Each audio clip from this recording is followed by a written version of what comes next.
함께 읽으실 말씀 에스더 4장 16절인데요. 이 성경 말씀 읽고 우리가 특송 시간 가지겠습니다. 함께 읽겠습니다. 당신은 가서 수산에 있는 유다인을 다 모으고 나를 위하여 금식하되 밤낮 3일을 먹지도 말고 마시지도 마소서.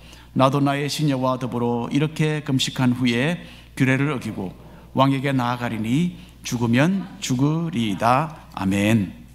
우리 가운데 성악가 한 분이 최근에 교회를 오고 또 출석하고 계시는데 한국에서 방문을 하고 계세요. 지난 몇 주 동안 오셨는데요. 예, 저분이 아니고 예, 장안 집사님이시라고 그래서 참 귀한 기회고 해서 부탁을 드렸습니다. 함께 특송으로 은혜를 나눠주시겠습니다.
귀한 찬양 감사합니다. 하나님께서 우리에게 참 영혼의 생명의 그 양식을 오늘도 먹여주시기를 간절히 바랍니다. 오늘 읽으신 성경 말씀 에스더 4장 16절 말씀을 가지고서 죽음은 죽으리라 라는 제목으로 잠시 말씀을 나누고자 합니다. 지금부터 약 한 150년 전에 미국 시카고에 유명한 변호사가 살았습니다. 이 사람은 시카고에 어느 법률 회사 사장이었어요. 동시에 이 사람은 신실한 기독교인이었고요. 그 당시에 전도자로서 여러 나라를 다니며 사역하던 무디 목사님과 친분이 두터운 관계였습니다. 그런데 세상적으로 그리고 영적으로도 탁월하고 많은 것을 갖춘 이분에게 어려움이 닥치기 시작했습니다. 먼저 4살 난 독자가 병에 걸려 죽었어요. 그 다음 해에는 시카고의 대화재로 인해서 이 변호사의 많은 소유가 그만 잿더미로 변했다고 합니다. 2년 후에는 이 변호사는 가족과 함께 영국 여행을 계획을 했어요. 친구인 무디 목사님이 영국에서 집회를 하는 그 시간을 딱 맞추어서 함께 그곳에서 시간을 좀 보내기로 그렇게 계획을 했던 것입니다. 그런데 일이 너무 바빠져서 가족을 먼저 보내고 자기는 나중에 가려고 했습니다. 그래서 아내와 딸 넷을 먼저 배에 태워서 영국으로 떠나보내게 됩니다. 그런데 그 배가 항해하던 도중에 그만 다른 배와 충돌하는 사고가 발생했어요. 가족이 탔던 그 배는 침몰을 했고요. 그로 인해서 모두 226명이 사망을 했습니다. 이 변호사의 아내는 구조되었지만 딸 넷은 안타깝게도 죽고 말았어요. 구조되어서 영국에 도착한 아내는 남편에게 이 슬픈 소식을 알렸습니다. 자, 이제 아내를 미국으로 다시 데려오기 위해서 변호사는 영국으로 가는 배에 올라탔습니다. 그 배는 얼마 후에 자기 딸 넷의 목숨을 앗아갔던 그 바다 지점을 지나게 되었어요. 바로 이곳에서 호라시오 스패폴더라는 이름의 이 변호사는 종이와 펜을 들고 다음과 같은 시를 적어 내려갔습니다. 내 평생에 가는 길 순탄하여 늘 잔잔한 강 같든지 큰 풍파로 무섭고 어렵든지 나의 영혼은 늘 편하다. 내 영혼 평안해. 내 영혼 평안해. 이 시는 찬송가 가사가 되었어요. 우리가 많이 부르는 470장 찬송이 되었습니다. 영어로 defining moment라는 말이 있죠. 결정적인 순간이라는 뜻입니다. 인생에서 어떤 위기를 만났을 때에 자신의 삶을 뒤바꾸어 놓는 중요한 결정을 내리게 되는 것을 가리키는 표현입니다. 배가 침몰해서 가족을 잃은 것은 스패폴더 변호사에게 참으로 결정적인 순간이었어요. 스패폴더는 자신에게 닥친 이 엄청난 고난에 대하여 신앙으로 반응했습니다. 여전히 주님께서 모든 일을 주관하고 계신다라는 굳은 믿음 가운데 스패폴더는 진정한 위로와 평안을 얻었던 것입니다. 그리고 그 결정적인 순간이 낳은 470장 찬송을 통해서 우리는 지금까지도 크나큰 힘과 용기와 위로를 얻게 되는 것입니다. 바사시대의 이스라엘 민족은 생존의 크나큰 위기를 만나게 됩니다. 악한 원수의 계략으로 인해서 모든 유대인들은 죽음의 소용돌이 속에 빠지게 되었어요. 그 당시에 아하수에로 왕의 아내였던 에스더에게 이것은 참으로 결정적인 순간이었습니다. 에스더는 민족을 구하기 위해서 자신의 최선을 다하면서 죽으면 죽으리라는 말과 함께 모든 것을 하나님의 손에 맡기는 참으로 위대한 결정을 내렸던 것입니다. 먼저 1번 함께 읽어볼까요? 사악한 계획. 에스더서는 지금부터 약 2500년 전 바사 왕국 시대에 있었던 일을 기록한 것입니다. 바사는 페르시아라고 하죠. 지금의 이란을 가리킵니다. 중동과 아프리카와 유럽의 일부분 그리고 인도 북쪽 지역까지 통치하는 참으로 방대한 제국이었습니다. 에스더는 바사의 수도인 수산시에서 태어난 유대인 처녀였어요. 그래서 우리는 지난번에 에스더가 바사의 그 수많은 처녀들과 함께 아하수에로 왕의 궁정에 끌려가는 것을 보았습니다. 이렇게 해서 에스더는 왕과 하룻밤을 지낸 후에는 수많은 후궁들과 마찬가지로 그만 잊혀지는 신세가 되는 것이었어요. 그 후에는 바깥 세상과는 단절되어 살아야만 되는 참으로 암담한 미래가 에스더를 기다리고 있었습니다. 하지만 하나님께는 이렇게 힘이 없는 에스더를 들어 크게 사용하실 숨겨진 계획이 있으셨던 거예요. 그래서 하나님께서는 에스더에게 은혜를 베푸셨고 왕비로 선정되는 뜻밖의 영광을 에스더에게 허락하시게 되십니다. 그리고 그 후 얼마 되지 않아서 이스라엘 백성은 하만이라는 사람으로 인해서 생존의 위기를 맞이하게 되었습니다. 에스더 3장 1절 그리고 2절 말씀 한 목소리로 읽어보겠습니다. 그 후에 아수에로 왕이 아각 사람 함므다다의 아들 하만의 지위를 높이 올려 함께 있는 모든 대신 위에 두니 대궐문에 있는 왕의 모든 신하들이 다 왕의 명령대로 하만에게 꿇어 절하되 모르드게는 꿇지도 아니하고 절하지도 아니하였다라고 합니다. 바사 시대에는 계급이 낮은 신하는 상관에게 엎드려 절을 하게 되어 있었다고 해요. 모르드게가 왜 하만에게 절을 하지 않았는지를 우리는 좀 생각해 보아야 합니다. 인간에게 절을 하는 것이 그 사람을 숭배하는 의미라고 생각했기 때문에 절을 하지 않은 것은 아닐 것입니다. 왕이나 높은 관리에게 존경을 표하고 절을 하는 것은 유대인들도 했던 일입니다. 모르드게는 하만이 아각 사람이었기 때문에 존경하기를 거부했습니다. 하만은 이때로부터 1000년 전에 이스라엘 백성이 애굽에서 해방되어 광야 생활을 하기 시작했을 때에 처음 대했던 아말렉 민족의 후손이었습니다. 아말렉 사람들은 이스라엘 백성들을 공격을 했어요. 그래서 모세는 산 위에 올라가서 하나님께 간구하는 기도의 손을 들어 올렸습니다. 그 손이 힘들어서 내려왔을 때에 아론과 훌이 도와서 그 손이 해가 지도록 내려오지 않도록 했습니다. 그리고는 아래서는 여호수아가 아말렉 사람들과 대항해서 싸웠죠. 그렇게 해서 이스라엘은 아말렉을 무찌를 수 있었습니다. 아말렉 민족과의 전쟁 후에 하나님께서는 참으로 중요한 말씀 한 가지를 남겨두셨습니다. 출애굽기에 있는 말씀 함께 읽겠습니다. 여호와께서 모세에게 이르시되 이것을 책에 기록하여 기념하게 하고 여호수아의 귀에 외워 들리라. 내가 아말렉을 없이하여 천하에서 기억도 못하게 하리라. 결국 하나님의 이 말씀이 이루어집니다. 그래서 아말렉이라는 민족에 대해서 우리는 사실은 어디에 어떤 민족이 아말렉인지 알지 못합니다. 사라져버린 거죠. 오로지 역사의 기록에만 남아있을 뿐입니다. 모세는 하나님께서 말씀하신 이곳에 그 제단을 쌓게 됩니다. 그리고 그 제단의 이름을 여호와 니시라고 불렀어요. 그리고 여호와께서 아말렉과 더불어 대대로 싸우실 것이다 라고 예언을 했습니다. 모세가. 자, 그때로부터 500년 후에 하나님께서는 사울 왕에게 아말렉을 멸하고 짐승들까지 다 죽이라고 명령을 하셨습니다. 하지만 사울 왕이 우리가 잘 아는 대로 하나님의 그 지시를 따르지 않았죠. 그래서 좋은 가축은 많이 남겨두고 또 아말렉 민족의 왕 아각을 살려두었던 것입니다.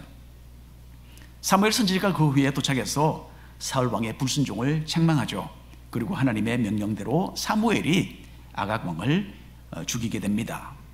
자, 그 사건으로 인해서 사울은 어떻게 됩니까? 하나님께 그만 버림받게 되죠.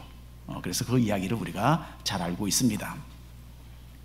하만은 아말렉 민족의 왕이었던 아각의 후손이었어요. 그래서 오늘 성경 말씀을 쭉 보면 아각 사람 하만이었다라고 계속 나옵니다. 아각 왕을 둘러싼 사울 왕의 오류는 사울의 종족 베냐민 지파 사람으로서 모르드게가 잊지 않고 기억을 하고 있었어요. 500년 후에. 그래서 모르드게는 하나님께서 심판하시려는 아말렉 사람, 특별히 아각 왕의 후손 하만에게 결코 머리를 굽혀서 절을 할 수 없었던 것입니다. 에스더 3장 6절 말씀 함께 읽겠습니다. 그들이 모르드게의 민족을 하만에게 알림으로 하만이 모르드게만 죽이는 것이 부족하다고 생각하고 아하수에로의 온 나라에 있는 유다인 곧 모르드게의 민족을 다 멸하고자 하더라. 역사에 대해서, 이스라엘과 아말렉 족속의 역사에 대해서 알고 있었던 사람이 모르드게뿐만 아니었어요. 하만도 이스라엘 민족과 얽혔던 아말렉의 과거의 역사에 대해서 잘 알고 있었습니다. 그래서 모르드게 한 개인을 참 괘씸하게 여기고 처벌하려 하지 않고 아예 이스라엘 민족 자체를 없애버리려는 참으로 사악한 계획을 세웠던 것입니다. 하만은 먼저 이스라엘 민족을 말살하기 위해서 가장 적합한 날이 언제일까를 생각을 하게 됩니다. 그리고 제비를 뽑아서 그해 12월 달 어느 날을, 더 정확하게 말하면 12월 달 13일을 결정을 하게 됩니다. 그래서 어떤 사람들은 이것 때문에 13일이 참 사람들이 별로 싫어하는 그런 날이 되었다. 13의 그 숫자를 그렇게도 이야기를 합니다만은 어쨌든 뭐 자세한 건 아닙니다. 정확한 것은 아닌데요. 자, 제비라는 말이, 제비를 뽑아서 그 날을 선정을 했는데, 이 제비라는 말이 바사 나라의 언어로 부르라고 합니다. 부르. 나중에 이스라엘 민족은 이 계책에서 벗어나고 승리를 하게 되죠. 그리고 이 날을 부르라는 말을 따서 부림절이라고 지키고 그것을 절기로 삼게 됩니다. 올해 유대인들이 부림절을 언제 지킬까 하고 제가 찾아봤더니 다음 주, 이번 주가 아니고 다음 주 3월 7일 화요일을 부림절로 지켜서 셀레브레이션을 한다고 합니다. 자, 하만은 제비를 뽑아서 유대인들을 말살하는 그 날을 잡은 후에 아수에로 왕에게 다가갑니다. 그리고 이스라엘 민족을 악하게 비방하죠. 어느 민족이 있는데 왕에게는 아무런 가치가 없으니까 그냥 깔끔하게 없애버리는 것이 좋겠습니다 라고 그렇게 군면을 합니다. 자, 그래서 그 내용이 여기 3장 8절 이하에 나와 있습니다. 한 줄씩 나누어서 읽겠습니다. 하만이 아수에로 왕에게 아뢰되 한 민족이 왕의 나라 각 지방 백성 중에 흩어져 거하는데 그 법률이 만민의 것과 달라서 왕의 법률을 지키지 아니하오니 용납하는 것이 왕에게 무익하니이다. 함께 읽겠습니다. 왕이 옳게 여기시거든 조서를 내려 그들을 진멸하소서. 내가 은 1만 달란트를 왕의 일을 맡은 자의 손에 맡겨 왕의 금고에 드리리이다. 아멘. 자, 왕은 여기에 뭐 아무것도 모릅니다. 그러나 다만 하만은 자기가 진멸하기로 작정한 이 민족이 이스라엘 백성이라는 것을 왕에게 알리지도 않았어요. 그냥 어느 무익한 민족이라고만 말을 합니다. 그리고 이 백성을 죽여서 없애는 값으로 자기 편에서 은 1만 달란트를 내겠다라고 그렇게 제안을 합니다. 여러분, 은 1만 달란트는 엄청난 액수였어요. 그 당시 아수에로 왕이 매년 전국에서 세금으로 거두어들이는 액수와 거의 맞먹을 정도의 엄청난 금액이었습니다. 뭐 하만이 어떻게 이만큼 많은 돈을 가지고 있었겠습니까? 다만 이스라엘 사람들을 죽이고 그 소유를 탈취해서 이 정도 돈은 장만할 수 있을 것이다 라고 계산을 했던 것 같습니다. 왕은 하만을 신뢰했어요. 그래서 한마디 질문도 없이 그 자리에서 이 이름 모를 민족을 진멸하는 것을 허락을 해주게 됩니다. 읽어볼까요? 에스더 3장 10절 이하의 말씀 한 줄씩 나눠서 읽겠습니다. 왕이 반지를 손에서 빼어 유다인의 대적 곧 아각 사람 함므다다의 아들 하만에게 주며 이르되 그 은을 내게 주고 그 백성도 그리하노니 너희 소견에 좋을 대로 행하라 하더라. 첫째 달 13일에 왕의 서기관이 소집되어 하만의 명령을 따라 왕의 대신과 각 지방의 관리와 각 민족의 관원에게 아수에로 왕의 이름으로 조서를 쓰되 곧 각 지방의 문자와 각 민족의 언어로 쓰고 왕의 반지로 인쳤다라고 합니다. 자, 하만은 자신의 그 사악한 계획을 아주 신속하게 추진을 합니다. 곧바로 왕의 이름으로 조서를 쓰고 왕이 준 반지로 그 조서에 인을 쳤어요. 그 내용은 무엇이었습니까? 그해 12번째 달에 바산나의 전역에 사는 이스라엘 민족을 살육하고 재산을 탈취하라는 그 내용이었어요. 이스라엘 민족은 정확하게 11달 11개월 후에는 모두 전멸되는 참으로 끔찍한 위기에 처하게 되었던 것입니다. 에스더와 모르드게의 이야기는 우리 믿음의 사람들이 영적인 전쟁에 임하여 있다는 것을 잘 보여주고 있습니다. 악의 세력은 언제나 하나님의 백성을 해하려고 사악한 계획 가운데 아주 활발하게 움직이고 있습니다. 마귀는 하나님을 거스르고 하나님의 백성된 우리를 패배시키려는 엄흉한 계획을 계속 펼쳐나가고 있는 것입니다. 에베소서에 이런 말씀이 있습니다. 우리의 씨름은 혈과 육을 상대하는 것이 아니요 통치자들과 권세들과 이 어둠의 세상 주관자들과 하늘에 있는 악의 영들을 상대함이라. 그러므로 하나님의 전신갑주를 취하라. 이는 악한 날에 너희가 능히 대적하고 모든 일을 행한 후에 서기 위함이라. 영적 전쟁은 우리 육신의 눈으로는 보이지 않지만 우리 모두가 매 순간 임해 있는 현실입니다. 마귀는 우는 사자와 같이 우리를 삼키려고 달려들고 있어요. 하지만 더 크신 하나님의 능력의 팔이 늘 우리와 함께하고 그래서 우리를 승리케 하는 것입니다. 이런 주님을 굳게 믿고 의지하면서 계속해서 이 믿음의 싸움을 싸워나가시는 우리 모두가 되기를 간절히 바랍니다. 두 번째 함께 읽겠습니다. 2번 간절한 기도.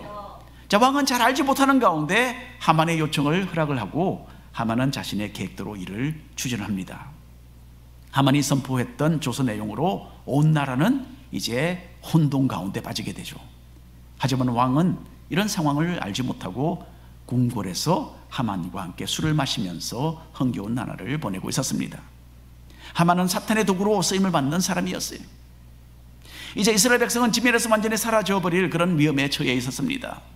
왕의 이름으로 내려진 조서였기 때문에 꼼짝없이 당할 수만밖에 없는 그런 상황이었어요. 모르드게를 비롯한 허다한 유대인들은 슬퍼하며 통곡했습니다. 이제 에스더 4장으로 넘어가서 1절 2절 말씀을 함께 읽어보겠습니다. 모르드게가 이 모든 일을 알고 자기의 옷을 찢고 굵은 베옷을 입고 재를 뒤집어 쓰고 성중에 나가서 대성통곡하며 대궐 문 앞까지 이르렀으니 굵은 베옷을 입은 자는 대궐 문에 들어가지 못함이라. 대궐 문에 들어가지 못했다는 것은 세상 바깥에 있는 그 불길한 소식이라든지 좋지 않은 그런 내용의 이야기가 대궐 안으로 들어가지 못하도록 했다라는 그런 이야기입니다. 에스더는 궁궐 아래에서 살았어요. 그래서 바깥에서 일어나는 일에 대해서 모르고 있었습니다. 에스더는 자기가 아버지처럼 따르는 사촌 오빠 모르드게가 큰 슬픔 가운데 있다라는 소식을 전해 듣고 무슨 일인지 몰라서 자신의 내시 하닥이라는 사람을 모르드게에게 보냅니다. 모르드게는 유대인을 진멸하려는 하만의 그 사악한 계획에 대해서 에스더에게 알려줍니다. 그리고 에스더가 아수에로 왕에게 나아가서 유대인을 살려달라고 간청을 해야 한다라고 그렇게 말을 했습니다. 그런데 여러분, 문제는 그리 간단하지 않았어요. 바사 나라의 규례에 의하면 누구든지 왕이 오라고 먼저 명령을 하지 않았는데 그 앞에 나아가면 죽임을 당하는 거예요. 바사의 왕은 그만큼 권세가 크고 두려운 존재였습니다. 그런 상황 가운데서 죽임을 당하지 않는 유일한 경우는 어떤 경우인가? 왕이 그 사람을 기뻐해서 자기가 들고 있는 금으로 만든 호를 그 사람에게 내밀어 주는 때, 바로 그때만 죽음을 면할 수 있었던 것입니다. 에스더는 왕후였지만은 한 달이 넘도록 왕이 자기를 부르지 않았기 때문에 왕의 얼굴도 보지 못했던 그런 상황이었어요. 조금이라도 왕의 심기를 건드리게 된다면 에스더라도 죽음을 면치 못하는 것이었어요. 에스더가 주저하고 있을 때에 모르드게는 에스더에게 참으로 강력한 어조로 말을 합니다. 함께 읽어보겠습니다. 4장 13절 14절 말씀입니다. 모르드게가 그를 시켜 에스더에게 회답하되 너는 왕궁에 있으니 모든 유다인 중에 홀로 목숨을 건지리라 생각하지 말라. 이때에 내가 만일 잠잠하여 말이 없으면 유다인은 다른 데로 말미암아 노임과 구원을 얻으려니와 너와 내 아버지 집은 멸망하리라. 네가 왕후의 자리를 얻은 것이 이때를 위함이 아닌지 누가 알겠느냐. 모르드게가 말을 하죠. 에스더가 가진 왕후의 위치는 우연히 얻게 된 것이 아닐 것이다 라고 그렇게 에스더를 공고합니다. 무슨 뜻입니까?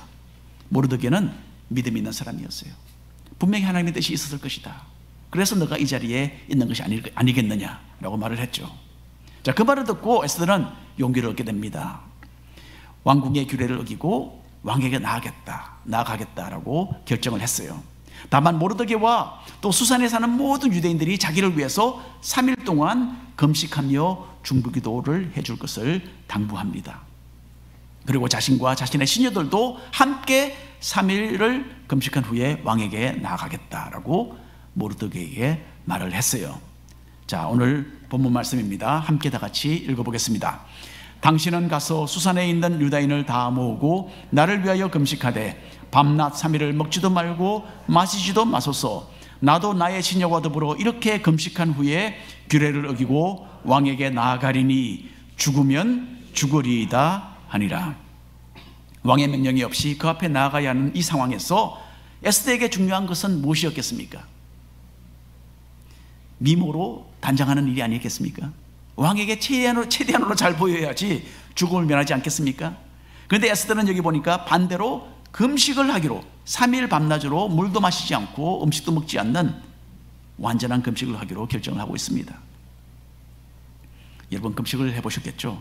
3일 금식을 하면 최소한 5파운드는 빠집니다. 물도 안 마시면 아마 어쩌면 10파운드 빠질 수도 있습니다. 여인의 모습에서 10파운드가 갑자기 빠져버리면 어떻게 되겠습니까? 외모보다는 하나님의 개입하심을 더 의지하겠다라는 그런 결단을 내렸던 것이죠. 에스더가 인간의 생각과 방법을 초월하는, 도리어 하나님을 붙드는 그런 선택을 내렸던 것입니다. 그리고 에스더는 참으로 죽으면 죽으리라는 이 유명한 말을 여기서 남깁니다. 이것은 자기 중심적인 세상의 사고와는 정반대인 용기와 희생을 의미하는 표현이었어요. 어려움에 빠진 동족을 구하기 위해서 자신이 희생된다 하더라도 하나님을 의지해서 나는 이 일을 해보겠다라는 그런 비장한 결정이었습니다. 에스더는 이스라엘 백성을 향한 하나님의 뜻을 이루기 위해서 자신의 목숨을 걸었던 것입니다. 이것이 에스더에게는 defining moment, 결정적인 순간이었어요. 죽으면 죽으리라 라는 이 엄청난 결정을 내림으로써 에스더는 이제 전혀 새로운 길을 걷게 되었습니다. 아수르 왕에게 종속되어서 평생을 살다가 그렇게 잊혀져 버리고 마는 그런 존재가 아니라 더 크고 영원하신 하나님의 뜻을 받드는 사람이 된 것이에요. 또 사촌오빠 모르드게의 지시를 기다리는 미약한 여인에 머무르는 것이 아니라 도리어 나라와 민족을 구하는 위대한 지도자의 길을 걷기 시작했던 것입니다. 오늘 결론의 말씀을 드립니다. 우리는 성도로서 때때로 인사를 나눌 때 서로 승리하세요 그런 말을 하지 않습니까? 이런 인사말은 우리에게 매일 싸워야만 하는 영적인 전쟁이 있다는 것을 보여주는 것입니다. 이전에 하만을 사용해서 이스라엘 백성을 헤아려 했던 마귀는 지금도 우리를 향해서 이런 사악한 계획을 세워놓고 활발하게 움직이고 있는 것입니다.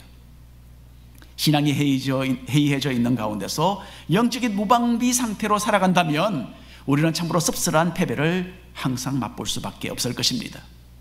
하지만 이 영적인 전투를 미리 알고 대비해 나갈 때에 우리는 승리할 수 있습니다. 영적인 전쟁에서 빼놓을 수 없는 것은 기도죠.